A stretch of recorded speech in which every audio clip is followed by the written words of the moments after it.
Yang mana kita kemarin sudah pertemuan lalu kita membaca yaitu bab tentang apa yang datang dari menyembelih atau bab menyembelih kepada selain Allah. Ini jelas syirik besar.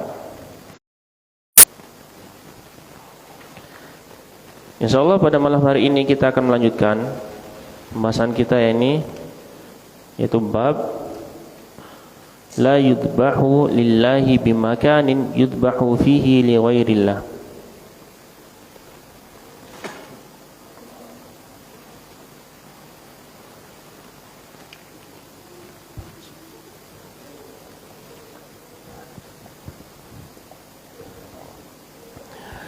Yaitu bab yang menjelaskan tentang tidak bolehnya menyembelih untuk Allah di tempat yang itu tempat menyembelih tersebut digunakan untuk menyembelih selain untuk Allah Subhanahu wa taala. Tidak boleh menyembelih di suatu tempat yang mana tempat tersebut digunakan untuk menyembelih kepada selain Allah Subhanahu wa taala. Ya masyaallah. Dan ini merupakan kesyirikan yang besar ketika kita menyembelih untuk selain Allah, yang mana pada zaman kita ini bukan hal sesuatu yang lumrah, akan tapi sudah biasa, sesuatu yang gimana ya, dianggap tidak boleh, akan tapi kebanyakan manusia bahkan kaum muslimin sendiri menganggap ini sesuatu yang dibolehkan. Ada yang menyembelih untuk gunung, pohon, ada yang menyembelih untuk laut, sungai dan lain sebagainya. Dan ini merupakan kesyirikan yang besar. Allah berfirman dalam surat At-Taubah ayat yang ke-108, la takum fihi abadan. La takum fihi abadan la masjidun ussisa 'ala taqwa min awwal yawmin ahaqqu an takuma fihi rijalun yuhibbuna ay yatatahharu wallahu yuhibbul mutahhirin. Apa kata Allah Subhanahu wa taala dalam surat At-Taubah ayat yang ke-108? Jangan kamu salat di dalamnya selamanya, yakni di dalam masjid itu. Maksudnya sholat di dalam masjid, suatu masjid. Nanti kita akan jelaskan. Sesungguhnya masjid yang dibangun di atas takwa dari awal pembangunannya itu lebih berhak kamu sholat di dalamnya. Yang mana di dalamnya tersebut ada orang-orang dia cinta untuk menyucikan diri. Dan Allah mencintai orang yang menyucikan dirinya. Dalam surah At-Taubah ini Allah Subhanahu wa taala berfirman agar orang-orang mukmin pada zaman Rasulullah SAW jangan sholat di suatu masjid yang dinamakan Masjid Diror, ya.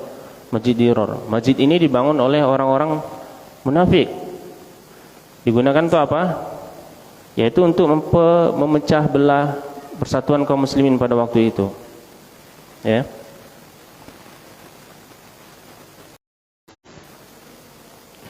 Dan ini Allah memerintahkan agar kita, yaitu kaum muslimin pada waktu itu, jangan sholat di masjid itu selamanya. Tidak boleh. Ya. Karena apa? Sesungguhnya masjid yang dibangun di atas takwa itu lebih berhak kamu sholat di dalamnya, engkau sholat di dalamnya. Yang dimaksud masjid dibangun di atas takwa ini apa? Ya, ini masjid Kuba di sini. Walaupun ulama ada berbeda pendapat di sini nantinya Masjid Kuba atau Masjid Madinah, Masjid An-Nabawi, ya. Yang mana di dalam masjid tersebut tentunya ada orang-orang yang dia mencintai atau suka untuk menyucikan diri kembali kepada Allah.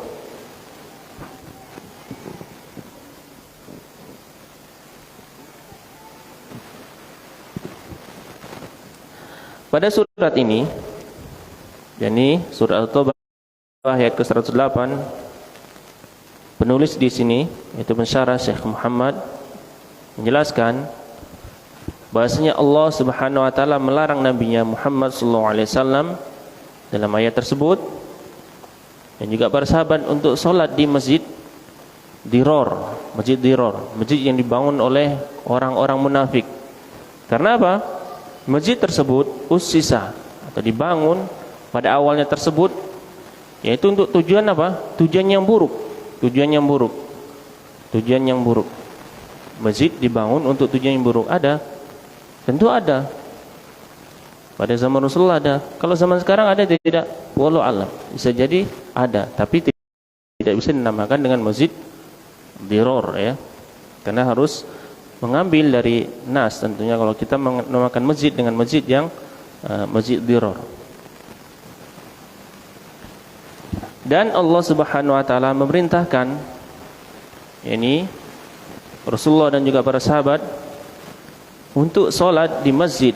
Salat fil masjid alladhi ussisa awwala ma ussisa ala ta'atillah wa rasulih. Itu Allah merintahkan Rasulullah dan para sahabat salat di masjid yang dibangun di atas takwa, di atas ketaatan kepada Allah dan Rasulnya, yaitu Masjid Quba. Kemudian Allah Subhanahu wa taala dalam surat tersebut memuji kepada orang-orang yang salat di masjid tersebut. Salat di masjid yang dibangun di atas takwa. Dan menyebutkan bahasanya orang-orang yang salat di masjid tersebut yahrisuna ala taharah. Orang-orang tersebut yang salat di dalam masjid yang dibangun di atas takwa tersebut bersungguh-sungguh dalam penyucian diri. Dalam penyucian diri, baik itu secara maknawi, baik itu penyucian secara mungkin menyucikan najis atau hadas dan lain sebagainya, dan juga menyucikan diri, menyucikan jiwa. Kemudian Allah menjelaskan annahu yuhibbul mutatahhirin. Allah Subhanahu wa taala mencintai orang yang menyucikan diri. Menyucikan dari apa? Tentu keburukan. Dan juga najis-najis juga, najis, hadas dan lain sebagainya, itu Allah mencintai orang-orang yang melakukan hal tersebut. Dan juga Allah mencintai orang al-mutanazzihina an awdari syirki wa arjasihi, yaitu Allah mencintai orang-orang yang menyucikan diri dari kesyirikan.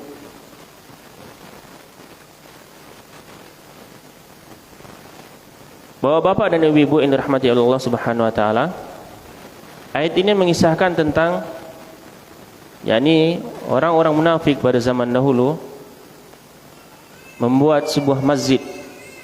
Masjid itu dia bangun diniatkan untuk apa? Memecah belah kaum muslimin. Dan Allah menamakan masjid itu Masjid Dirar dalam surah At-Taubah ya. Menamakan masjid itu Masjid Dirar.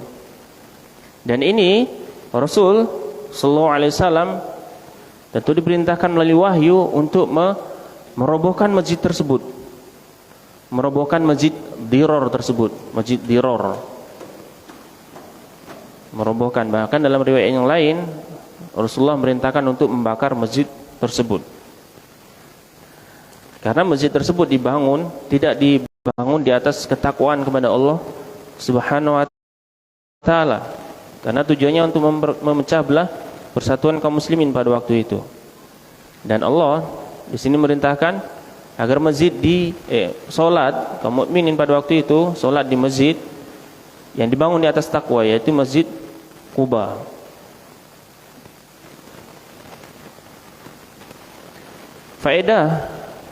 Beberapa faedah dari ayat tersebut: tahrimul i'anah 'ala al-batil.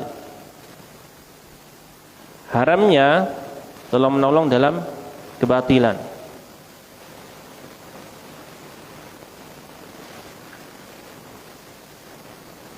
Kemudian bayanu khatril munafiqin 'alal ummah al-islamiyah wa wujubil hadri minhum.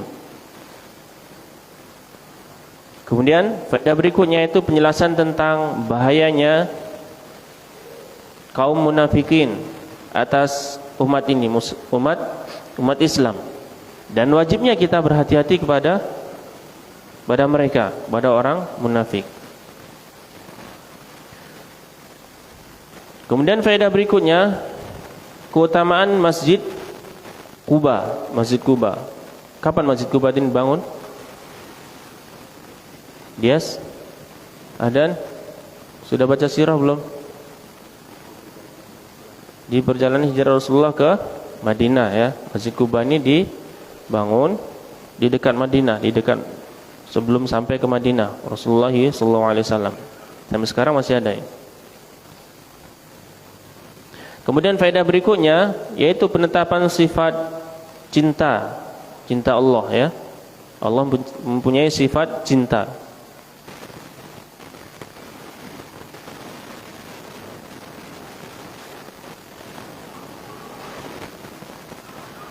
Faedah berikutnya, haramnya salat di Masjid Dirar atau di tempat tersebut sampai hari kiamat. Haram salat di Masjid Dirar atau di tempat tersebut sampai hari kiamat. Bapak dan Ibu yang dirahmati oleh Allah Subhanahu wa taala, kita perhatikan di sini. Penulis di sini membawakan dalil dari surat At-Taubah. Dan babnya yaitu judulnya apa? Tidak boleh menyembelih di suatu tempat yang dimana tempat tersebut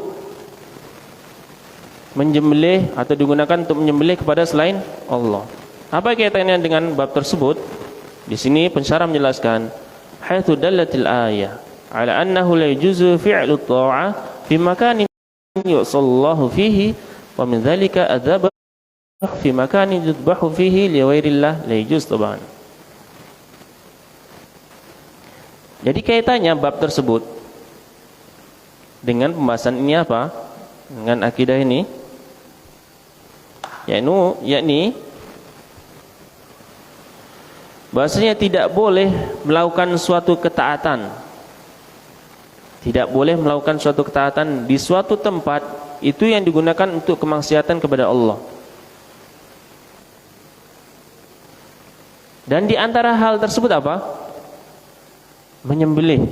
Menyembelih merupakan ketaatan kepada Allah dan harus ditunjukkan kepada Allah semata, tidak boleh kepada selain Allah. Maka tidak boleh juga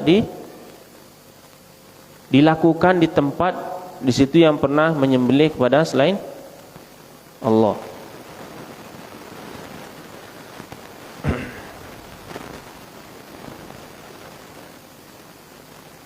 Dan ini merupakan tasabuh nanti.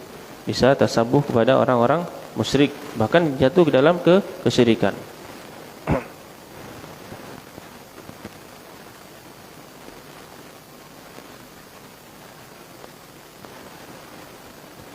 Kemudian penulis melanjutkan di sini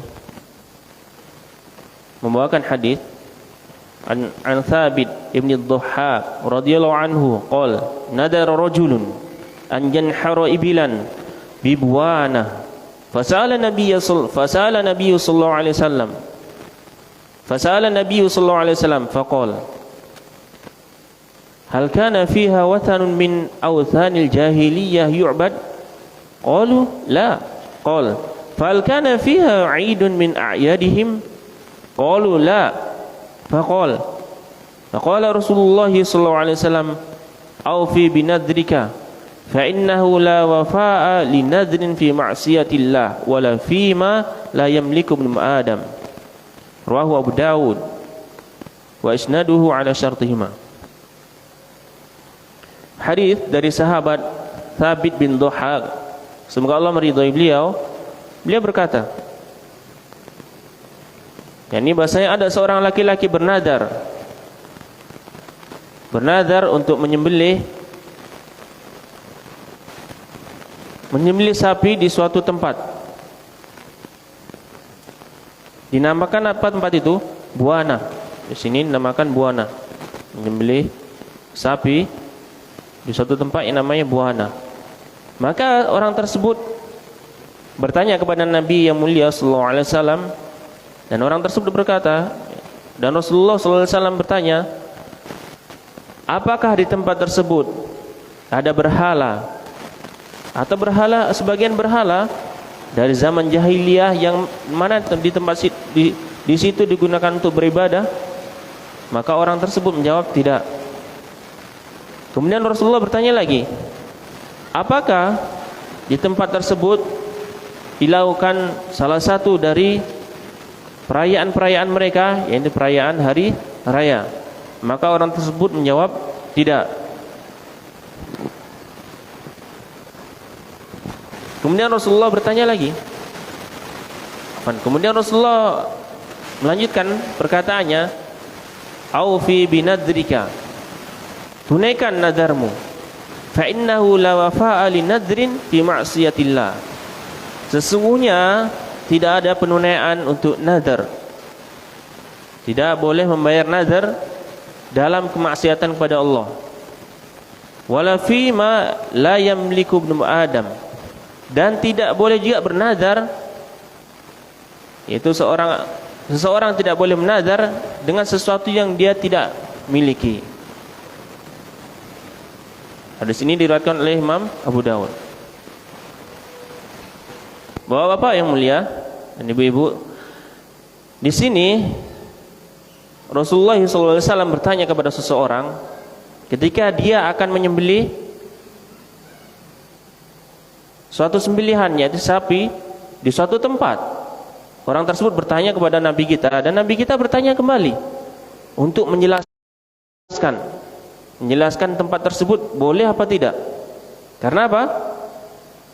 Yang pertama, Rasulullah bertanya apakah di situ ada berhala-berhala pada zaman jahiliyah yang digunakan di tempat itu untuk beribadah.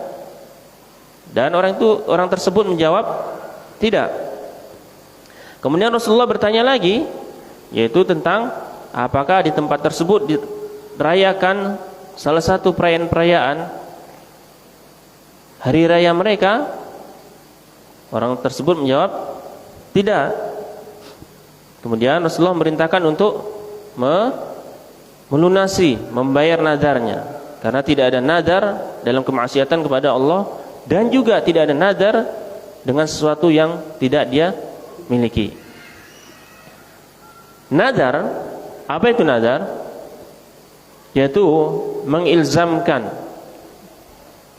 Di sini pensyarah menjelaskan, huwa ilzamul mukallaf nafsahu syai'an yataqarrabu bihi ila Allah bi ghairi wajib taban. Yaitu seseorang mengilzamkan orang yang mukallaf. Berarti kalau belum mukallaf, ya tidak dianggap nazarnya tersebut. Misalnya 2 tahun, 3 tahun, atau belum mukallaf tentunya, tidak dianggap nazarnya.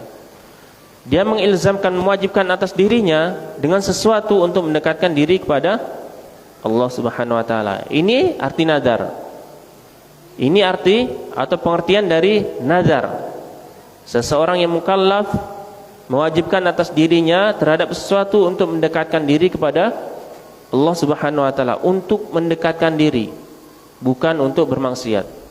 Karena apa? Rasulullah di sini menjelaskan tidak ada nadar dalam kemaksiatan kepada Allah Subhanahu wa taala. Tidak ada nadar dalam kemaksiatan kepada Allah Subhanahu wa taala.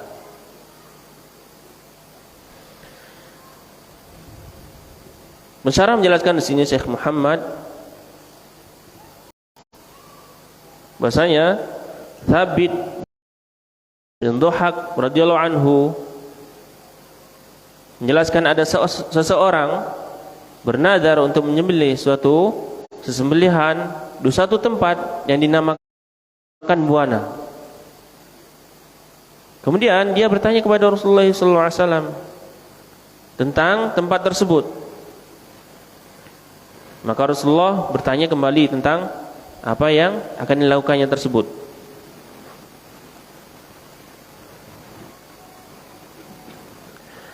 Maka ketika Rasulullah SAW memberitahukan kepada orang tersebut bahasanya tempat tersebut tidak ada sesuatu apapun, setelah Rasulullah menjawab atau memberikan pertanyaan dan orang tersebut menjawab, di tempat tersebut tidak ada sesuatu yang pernah dilakukan yang diharapkan oleh Allah dengan jawaban apa? Agar ditunaikan nazar tersebut. Rasulullah apa? Amara rajul bil wafa'i bin nadrihi. Rasulullah memerintahkan laki-laki tersebut untuk menunaikan nazarnya.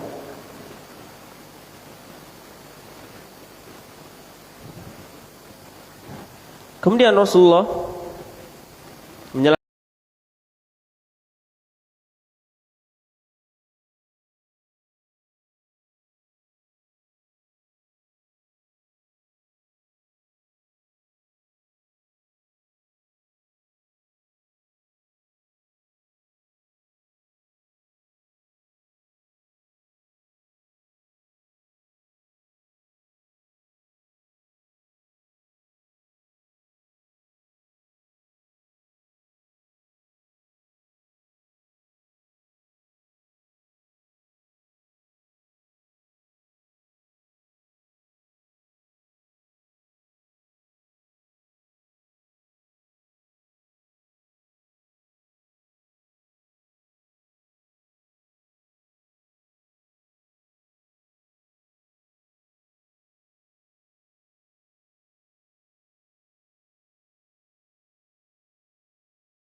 nah, itu salah satu contohnya. Banyak sekali contohnya. Atau mungkin seseorang dia dulunya beragama non-Islam atau Nasrani. Kemudian dia pada waktu itu bernazar, saya nanti kalau sudah besar sukses mau membangun sebuah masjid. Kemudian Allah mentakdirkan dia masuk Islam, maka nazarnya tersebut tidak dianggap, ya, karena nazarnya berarti kemaksiatan kepada Allah Subhanahu wa taala. Membangun gereja maksudnya, bukan membangun masjid, ya. Salah sebut, membangun gereja. Maka nazarnya tidak dianggap karena bermaksiat kepada Allah Subhanahu wa taala. Nazar dalam kemaksiatan kepada Allah tidak dianggap, tidak boleh, ya. Kemudian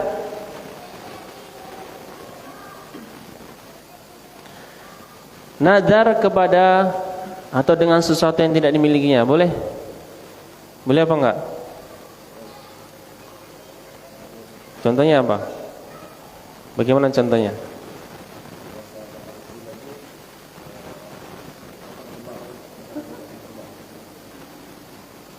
Kalau itu masih dibolehkan, berarti harus modal kan? Harus modal. Contohnya begini. Misalnya kalau saya menikah lagi, saya mau membawa mobil itu. Mobil itu milik kita enggak? Milik dia, bukan milik dia. Maka tidak boleh. Atau saya mau minum minuman itu. Sebenarnya kalau minum ini harus izin dulu kan? Ya, harus izin dulu. Berarti tidak boleh. Kecuali dengan izinnya kan? Kemudian apalagi contohnya? Banyak sebenarnya contohnya. Cuman kita kadang kurang konsentrasi.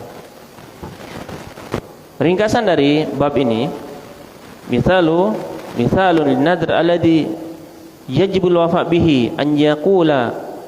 Di sini penulis atau pensyarah memberikan contoh, yaitu nadar yang wajib untuk ditunaikan. Yaitu seseorang berkata,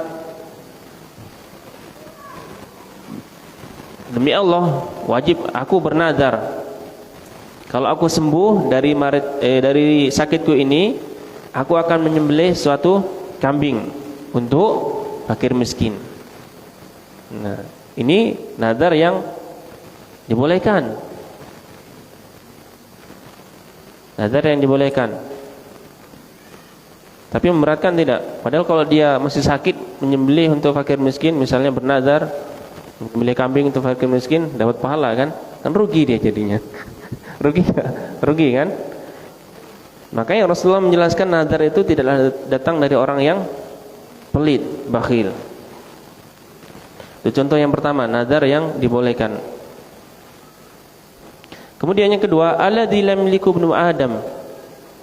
Di sini terhadap sesuatu yang tidak dimiliki oleh seseorang, dan ini tidak boleh. Contohnya di sini beliau menjelaskan, aku bernadar untuk menyembelih untanya Pak Abdullah. Kalau aku sembuh dari sakit ini, gimana coba? Punya orang kan? Maka ini tidak wajib untuk ditunaikan. Nadar tersebut tidak wajib untuk ditunaikan.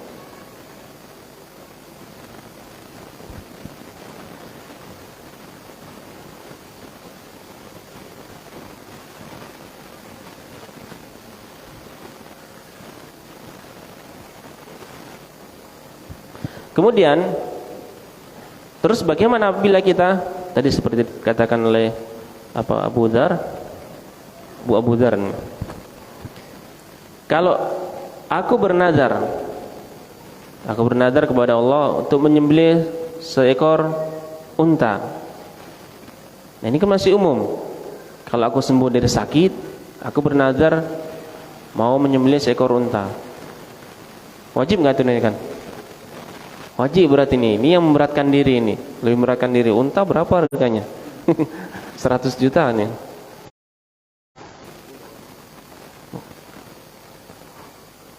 Nah, ini wajib ditunaikan. Kecuali yang tadi, aku bernadar kalau aku sembuh dari sakit ini, aku mau menyembelih untanya Pak Abdullah.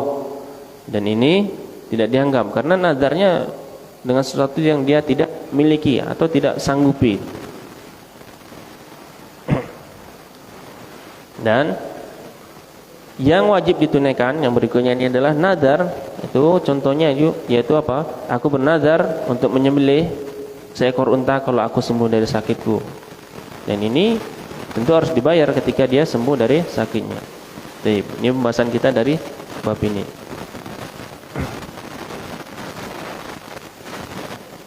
Jadi kita tidak boleh menyembelih di suatu tempat yang dimana tempat tersebut digunakan untuk menyembelih kepada selain Allah.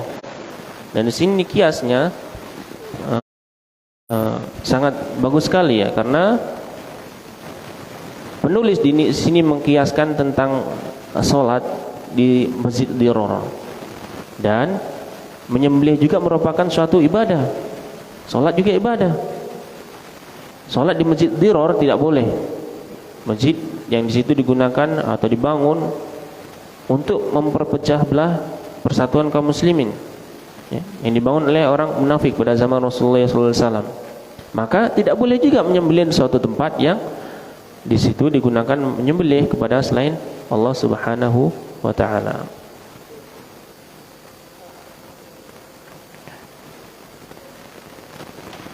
Ini pembahasan kita pada malam ini. Sudah masuk waktu sholat. Berapa menit lagi? Oh, Fadol, ada pertanyaan.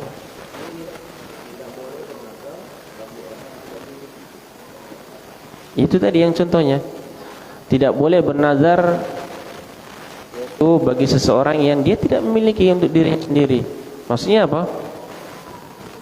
Kalau aku sembuh dari sakit, aku akan menyembelih untanya Pak Abdullah. Nah, itu maksudnya tadi ya. Kalau aku sembuh dari sakit, aku akan menyembelih untanya Pak Abdullah. Kemudian apalagi contohnya? Kalau aku sembuh dari sakit, apalagi? Aku akan memakan buah mangga di rumah Pak Abdullah. Ya. Itu tidak boleh. Itu yang dibawakan oleh penulis di sini bersyarah.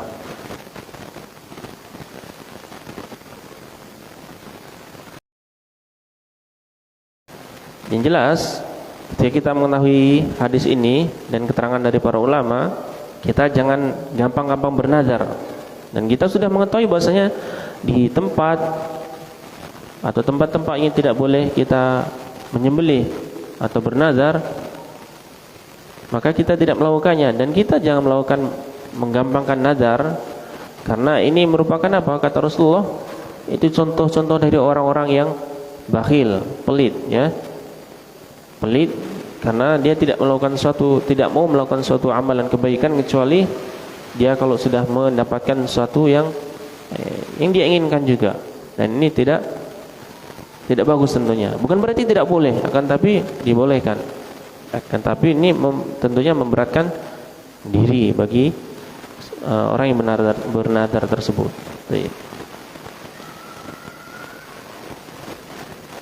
Kita lanjutkan kepada bab berikutnya karena ini masih berkaitan nih. Tafadhol.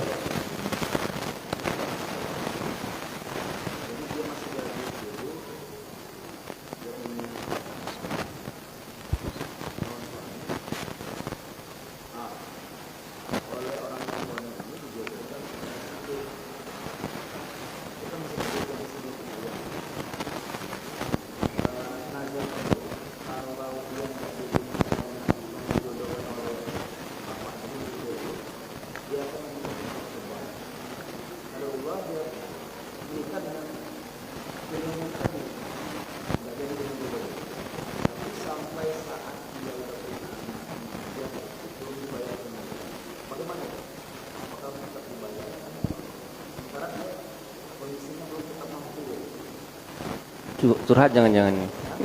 Curhat jangan-jangan. Nah, jadi ada sekeluarga ya. Jadi orang tuanya, walinya, ketika anaknya masih gadis, ingin menikahkan anaknya dengan fulan A. Ya. Dan yang bernazar perempuan apa yang orang tuanya? Yang perempuan. Perempuan ya. Jadi anak gadisnya tadi bernazar kalau jadi menikah dengan kalau tidak jadi menikah dengan yang dijodohkan bapaknya tadi, akan menyembelih seekor kerbau. Qadarullah tidak jadi. Berarti masuk kepada contoh yang mana tadi? Kan ada 3 nih. Harus ditunaikan berarti. Iya. Ya makanya makanya harus berusaha tuh. Karena Rasulullah di sini memerintahkan aufi binadrika.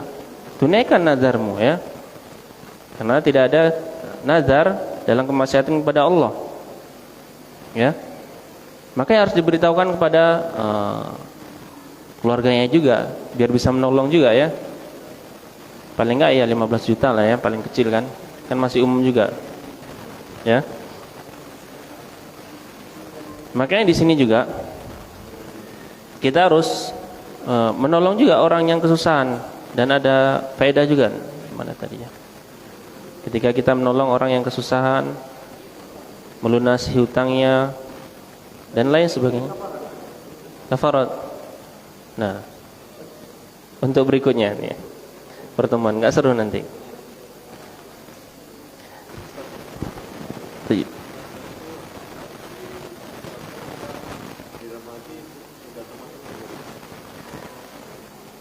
Taib. Di sini Rasulullah SAW menjelaskan secara umum, tidak harus dengan perkataan dan juga harus dalam hati. Yang jelas di sini penulis menjelaskan juga ilzamul mukallaf yaitu seseorang yang sudah mukallaf mewajibkan atas dirinya. Berarti apa? Mengazamkan dirinya. Bukan hanya meniatkan saja, mengazam benar-benar kan? Sungguh-sungguh dia. Kalau sudah sungguh-sungguh berarti sudah beneran kan? Itu berkaitan dengan masalah niat dalam hati kita berarti kan? Bukan hanya pengucapan saja. Jadi kita harus kalau mengazamkan dengan suatu nadar, sesuai dengan penjelasan penulis di sini, pensyarah, itu berarti harus menunaikan nazar tersebut. Menunaikan nazar tersebut. Tentunya mengilzamkan tadi, mengazamkan benar-benar dia mengazamkan dalam dirinya dengan nazar tersebut untuk mendekatkan diri kepada Allah, mendekatkan diri kepada Allah ya, bukan ke dalam kemaksiatan. Bukan dalam kemaksiatan. Dan kita harus garis atas nih, berikan bolnya, tebalkan. Tidak ada nazar dalam kemaksiatan kepada Allah Subhanahu wa taala.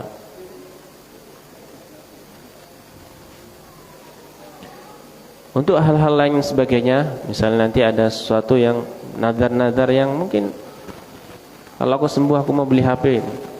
Tapi di sini penjelasan pensyarah apa? Mendekatkan diri kepada Allah. HP-nya tidak mendekatkan diri, bagaimana? Justru menjauhkan. Kan banyak tuh. Saya mau beli mobil. Mobilnya tidak mendekatkan diri kepada Allah, dia malah jarang ke masjid. Malah kalau sholat 5 waktu masih mending kan? Alhamdulillah kan? Dan lain sebagainya. Nah, nanti coba tanya ke Ustaz Hafiz ya.